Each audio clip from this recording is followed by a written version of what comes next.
everybody, welcome back to my channel. Chloe here, and we're going to be checking out another episode of Nightshade, You're the Drug. So something, we're trying to save hot guy, something. I forget what happened. Oh, Jesus, what is happening? Oh, no. Oh, no. Okay, it's fine. I forgot what happened. I think we're trying to save our friend. It's been a while. Hello? Oh, hello. Okay. The ceiling above... Yeah, we're trying to save Mishka. So we had to go recruit somebody who previously worked with Mishka's organization to get her to save Mishka from this dude with the white hair who's kind of emo. It's fine. Everything's good. We're gonna get him back. We're gonna get Mishka back. I'm rooting for Mishka here. The ceiling above the cell Mishka was laden with small cracks and crevices. His gaze traced them as time dragged on. What time is it even? He had long since lost track. The pain in his face had subsided only a little, and the stink from the cut reminded him that he was in fact alive. Beneath him, the cold concrete was welcoming against the inflamed heat of his body. Purple bruises were forming where his wrists remained tightly bound. And as he stared at the ceiling, his half-lit gaze settled on a water-stained tile. Heavy feeling in his chest bound his heart in a tight squeeze, and every breath felt like a chore. He closed his eyes and exhaled slowly. When I close my eyes, it's always you I see. I absolutely destroyed you. Do you even know how to play a racing game? Oh, well, yeah. You just got lucky. Next time I'll win, and then you'll have to get me some candy from the store. Oh, that's how it works. Does the winner get corner store candy? So where's mine, then? No. You gotta put up a bet for something first. You can't claim a price now. Mishka shook his head and smiled. The two had spent all evening playing games, the sun setting over the city skyline as night approached. The next time, I'll ask for a kiss as my prize. What the heck? Just bid up an off-favor or a hot dog or something, you weirdo. No, really. Sasha, I want to tell you something. Hey, Mishka, let's go get something to eat. I'm, really hungry. I'm gonna cry. His face. You're a bitch, Sasha. You're an absolute stone-cold bitch. This man is I'm trying to be vulnerable, and you're just I want a hot dog. I want a hot dog. I want a hot dog. He's like Jennifer Coolidge. I forget what movie it is. Is it Legally Blonde, where Jennifer Coolidge goes around just going, I want a hot dog? And they finally give her a hot dog at the end of the movie. It's this whole saga. I forget if that's Legally Blonde or if that's another Jennifer Coolidge film, but it's hilarious. She just keeps whining about how much she wants a hot dog. It's fine. Anyways, but no, really, I just want to get something to eat. I'm gonna cry. I'm honestly gonna cry, bro. No. Mishka's shoulders dropped. He nodded and put on the best smile he could offer. Yeah, okay. Cool. Things are just nice the way they are, you know? Come on, I'm dying for a chili dog. I'm dying on the inside, Sasha! Mishka, oh my god, my guy. I love you so much, but I think you gotta give it up. Too short, too rude. Gotta quit it, man. Gotta quit it. Mishka sighed and tried his best to roll into his side, groaning as the sharp pain radiated up his back. I'm so tired of being alone. So tired of loneliness, but I'm never alone, am I? You're always in my thoughts. Apparently rejecting you over and over again. Baby boy, we need some therapy up in this house. He bit his lip, resisting the feeling of a lump forming in his throat. I'm so scared. The sharp gripping feeling in his chest returned. He gasped and squeezed his eyes shut. And here's the training room where you'll be spending a lot of time with Natalie. She'll teach you how to fight, how to defend yourself, and how to move through the city undetected. Any questions so far? Undetected, that's not this man's memo. Sorry. Mishka nodded and looked toward the window door of the training room. After peering inside, he glanced back at Dima. How long until my C card is processed? I got another notice today. Dima scratched his chin in thought and set his other hand on his hip. I imagine it's going to take a week or so, but I can also expedite it if I make a few phone calls. And you're sure it will go through, because I have to get this card. I can't leave Sabina. I promise, I'll have it taken care of. You're a Strexa worker now, and that means you'll be protected even from deportation. I don't have citizenship or even a visa. You underestimate me, Mishka. Okay. Welcome officially to Sabina. I don't want to lose you. The door creaked open. Mishka turned his head just enough to glimpse a dark figure sliding into his room and keeping to the wall. Even though it was painful to do so, Mishka propped himself up onto his elbows and used the momentum to sit up, and he winced. The figure pushed off the wall and stepped closer, their pale golden gaze staring down at Mishka, expression calm. Mishka narrowed his eyes and propped his arm onto his knee to rest. How generous. Oh, sorry. I'm so sorry. I'm still tired from Kiwi. He's napping right now, but God knows that he is going to come and he is going to find me, and there's going to be no escape from my child. Owning a pet really makes you rethink your desires for parenthood, of which I did not have any desires to be a parent before, but that has been solidified. How generous of you to come visit. Where's your owner, Ada? There are leash laws in the city, you know. Mishka sneered and wiped at his mouth with the back of his hand, smearing old bloodstains there. That's enough. I've come to ask you about Pavel's research. What makes you think I'd say anything even if I did know? Pavel is working on a new drug. What do you know of it? I've been in here this whole time. How am I supposed to know what the fuck you're talking about? This would have been a drug he's been working on for a while, so what is it? I'm not telling you either way. Is Pavel working on a drug without addictive properties? Mishka grinned and turned his head away with a dramatic shrug of his shoulders. And what good would that do? We all pump drugs into this city so we can fight over who owns it. Wouldn't making something without the risk of addiction be bad for business? Mishka maintained his cheeky sneer. Dima would be out of business if that were the case. Ada narrowed his gaze, fingers biting into the metal fencing of the cell. Why do you continue to protect people who clearly do not care about you? Mishka scowled toward Ada and with a little bit of effort stood up. I could ask you the same thing. Shaking his head, Mishka stepped closer to the cell barrier. You are the strongest, most skilled assassin I've ever had the displeasure of meeting, so why? Why do you protect someone so... It's my job. He has you under his thumb. Oh, honey. Honey. Honey. Mishka stared at the man in front of him, finding that the more he stared, the harder and faster his heart began to race. Anger swept over his entire body. You give your everything to him. And for what? I mean, I would hope a nice quiet evening every once in a while. Oh my god. Wow. Did we hook up with Ada in the past or something? I'm so concerned. Also, I don't think Mishka can really judge, given that, like, Sasha has been, like, you know, he asked Sasha... He asked to talk to Sasha about his feelings, and Sasha was like, no! Snarling, Mishka pressed close to the barrier and kicked it, slamming his foot into the hard metal over and over. You give and you give and you give, and he just takes it all, and he doesn't even give it back. He doesn't even look at you the way you look at him.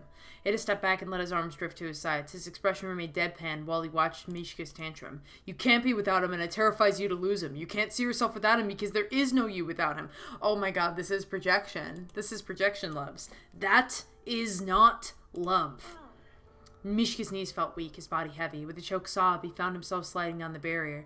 His head hung low and pressed against the metal. Sasha, you better make this shit up to this man. I swear to God, if Sasha is still like, oh my god, feelings? What are those? At the end of this game, I am going to personally reach through the computer and slap this man. I'll do a lot more than that, but, like, we can't talk about violence on a YouTube video. It hurts my advertising feeds. Please subscribe. That isn't love. You're just afraid to leave him. It's not love. The door slammed shut. Alone once again, Mishka brought his legs close to his chest, curling up on the cold concrete. How do we fix this, Sasha? I don't think you can. I think Sasha needs to kind of... Sasha comes across as a selfish person, okay? Definitely more selfish than Mishka. He's wrong. What does he know? He cannot begin to understand me. Mishka is pathetic, and he knows nothing. Ada stepped into the dimly lit room he knew so intimately. There was not an ounce of unfamiliarity in this room. Everything was exactly as it had always been. The thought was a soothing one. Ada stepped across the dark carpet and approached Roman from behind. Roman sat at a big vanity, surrounded by luminous lights that framed the mirror. In one hand he clutched compact, in the other he patted the scar across his face with a cotton pad, taking great care to cover every inch. Yeah, I see he's covering that scar up real well there. That's why I can still see it. Sorry. Rude. he said in reality you would probably need to get like sculpting wax to hide a scar that's that deep. The more you know. He said nothing at first, only continued to drag the pad against the concealer before daubing the bridge of his nose. Ada watched him, content with that alone. His gaze shifted toward his own reflection, noting the smallest hint of a smile on his face. That is not love. He tore his gaze away, his hands clasped behind his back. His smile disappeared as quickly as it came. Roman peered over in the direction of Ada's reflection, observing his averted gaze. Did you visit Mishka? His tone was flat and almost uninterested. The inquiry did nothing to divert his attention on the task at hand, and painting his face was of the utmost importance. Ada nodded, his arms dropping to his sides. The man set the compact down and picked up another from the spread in front of him. Oh my god, sir? Sir? Seriously, please get yourself some sculpting wax, my guy. A little bit of Ben Nye never hurt nobody. Just get it. Just get it. Just get yourself some wax. Lord, have mercy on your soul, sir. How long do you spend powdering your nose to hide your scar? Oh my god. I'm just sitting here in horror, thinking about how long that would literally take you. Oh my god, that would take you hours. He opened and began blending the edges. The scar was almost completely hidden at this point. And he's as uncooperative as before. We're not going to get anything out of him like this. Roman scoffed and used his finger to brush some powder along the curve of his cheekbones. Sir, stop using powder. It's not working. You're wasting so much product. Doesn't surprise me in the least. The one thing that I do not own is powder, because I don't really care if my face is shiny or not. I really don't. I don't. I don't own powder. My mom used to use a lot of powder when I was a kid. She has a compact and she would like powder things constantly to cover up scars, and I hate the texture of powder on my skin. I just hate it, okay? I just hate it. It's like, it feels like gristly. And then it gets on your face, and if your face is dry, then it feels even worse. I just don't like it. It also doesn't necessarily like blend as well as foundation or like concealer do, from my experience. Maybe I've just used some really bad powders, but man, I hate powder. It doesn't surprise me in the least. If it's one thing Dima seems to be exceedingly irritating at, it's finding loyal subordinates. Ada stared at the floor as thoughts drifted. How is his cut healing? Ada looked back up, the light from the vanity creating a glowing ring in his irises. It's healing, though it will surely scar. Pleased with that answer, Roman let a wicked smile spread from ear to ear. Oh my god, you melodramatic bitch. He's just... He's like, as if other people can be scarred, then I feel better about myself. Good. Honestly, that's me being merciful after what that rat did to my face. Ada closed his eyes, grimacing at the memory. It's literally a scar, sir. Put it on your Tinder bio. The girls will come running. You know what I have to put on my Tinder bio in terms of scars? That I lost a toenail due to a foot fungus because I was running so much last summer. That doesn't attract women.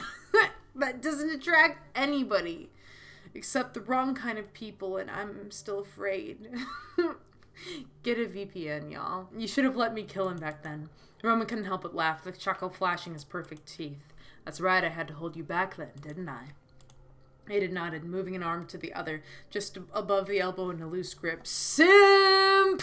You're a simp! He almost took my eye, so you took Dimas, all on your own, too. Ada took a deep breath, but otherwise stood still and quiet.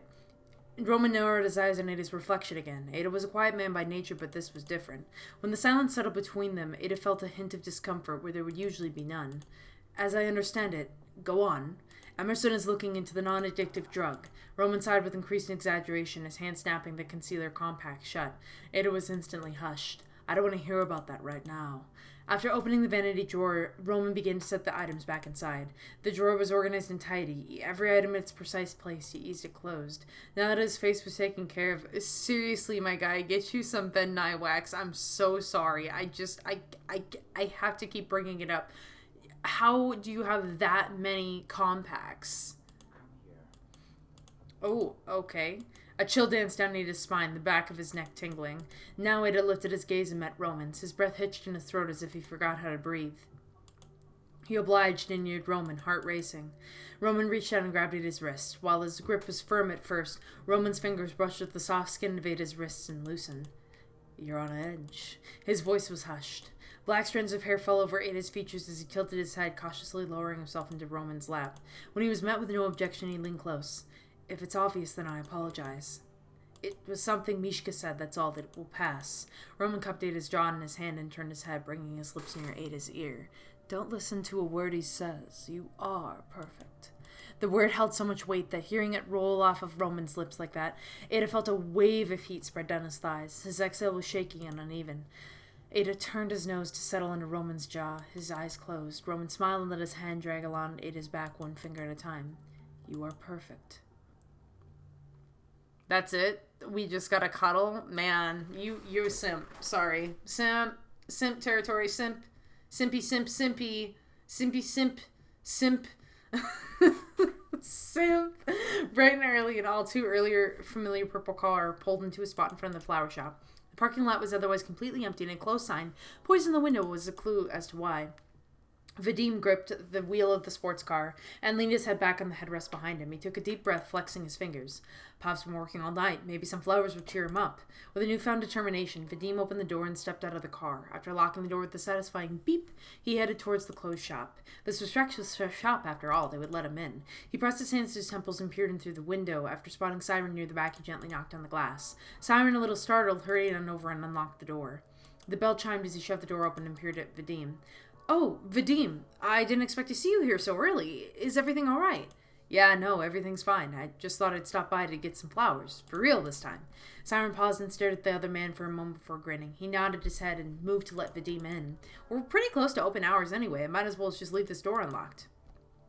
Okay, so we're gonna go and get some flowers.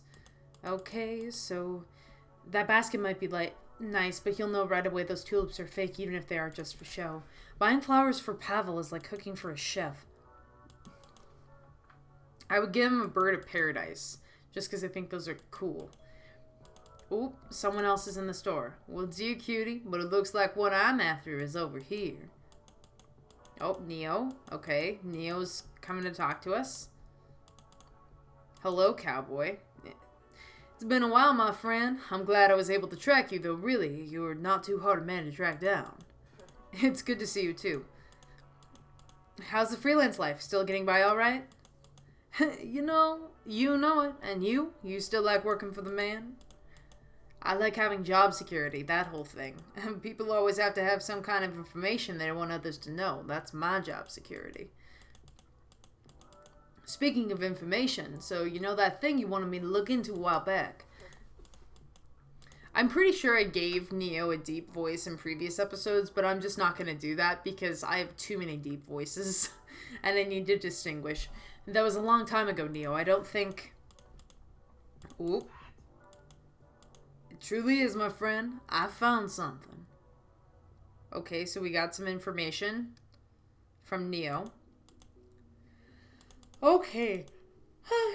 Don't worry, Tulip. Vadim will only be gone a little while longer. He said he'd bring us some tea to wake us up. No attitude, Missy. He'll be back soon. Oh, there he is. Oh my god. Are they Minnesotan? They say ope? They say ope? That's a Minnesotan thing to say. When you bump into somebody, you go ope. When you make a mistake, you go ope. Not oh. Ope. Ope. Oh, yeah. Okay, so he's got a basket of pink peonies.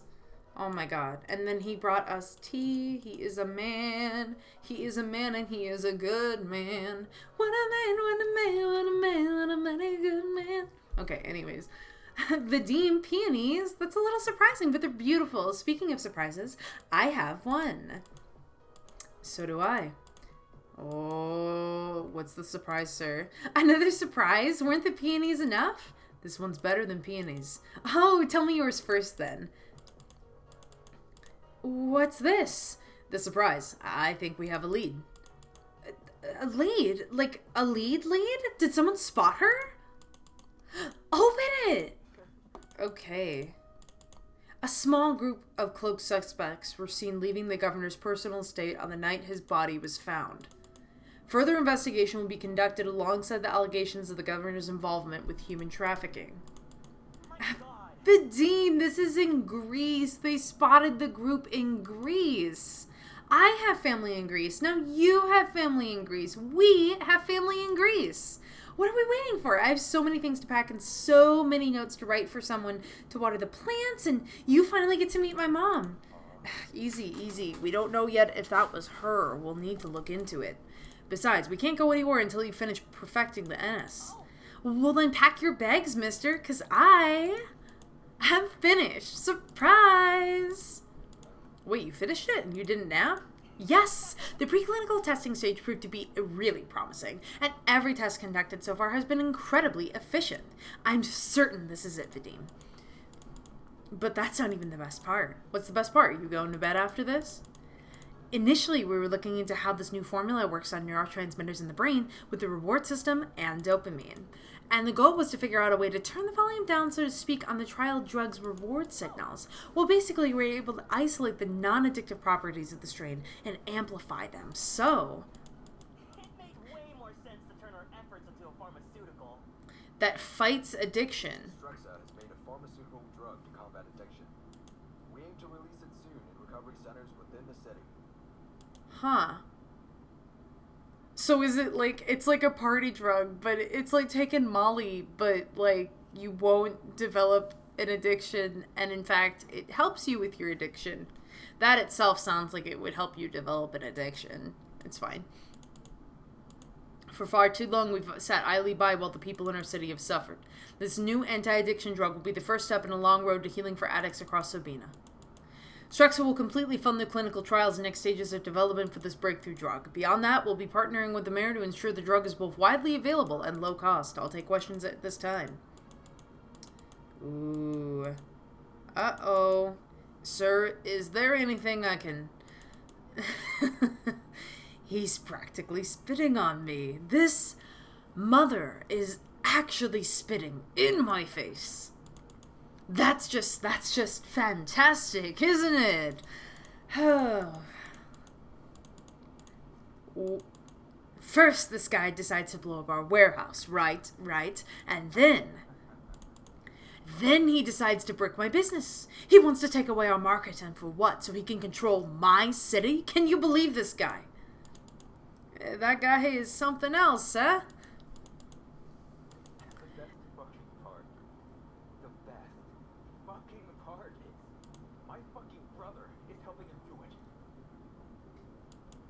Who?